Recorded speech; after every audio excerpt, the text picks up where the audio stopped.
इधर हम लोगों ने देखा है कि बीजेपी के लोगों ने कोई नई भर्ती कर दी है सड़क पर।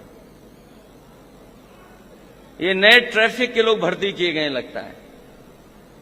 किसी सड़क पे आप चले जाओ तो आप सड़क पे देखोगे कोई ना कोई ट्रैफिक संभालने के लिए आ गए लोग। हालांकि इस बात को मैंने सदन में भी कहा और जगह भी कहा। कल रात को ही एक हमारे बहुत पुराने साथी उन्होंने कहा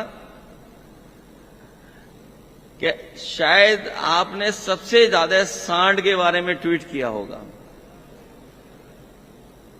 अब आपको सांड के बारे में ट्वीट नहीं करना चाहिए।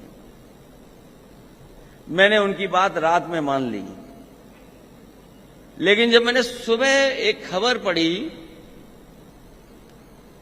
कि हरदोई में एक सांड 4th फ्लोर पे चढ़ गया, चौथी मंजिल पे चढ़ गया, और एक को तो वो अधिकारी सब मिलकर के उन्होंने किसी तरीके से घास का लालच दे करके एक सांड को तो उतार लिया और दूसरा सांड नहीं उतर पाया। उन्हें रात भर खाने पीने का इंतजाम छत पे करना पड़ा उस सांड के लिए, और जब हाइड्रा मंगाई गई तब जाकर के वो सांड हाइड्रा से उतरा है, सोचिए। और वो उस बिल्डिंग पे चढ़ा था जिसकी जिम्मेदारी है कि सड़कों पर जानवर नहीं होने चाहिए, तहसीलदार साहब की बिल्डिंग पर।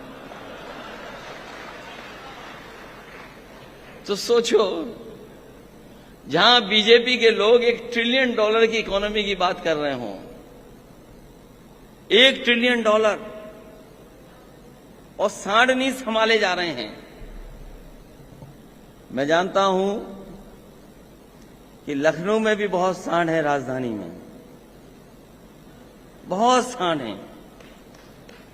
किसी सड़क पे चले जाओ, कोई दिन नहीं बचता जिस दिन एक व्यक्ति की जान न जा रही हो,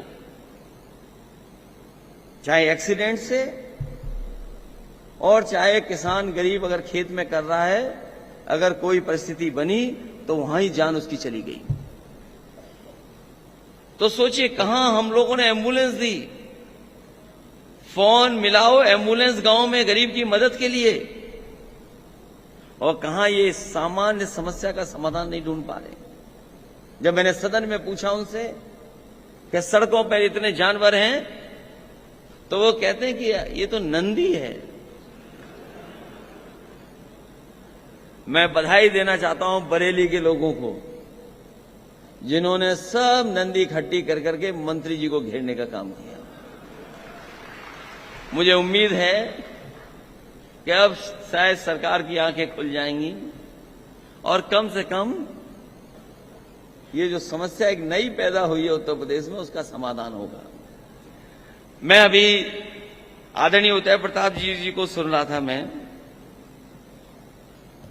वो नेताजी के बारे में और नेताजी के साथ न जाने कितना लंबा समय रहा है उनका।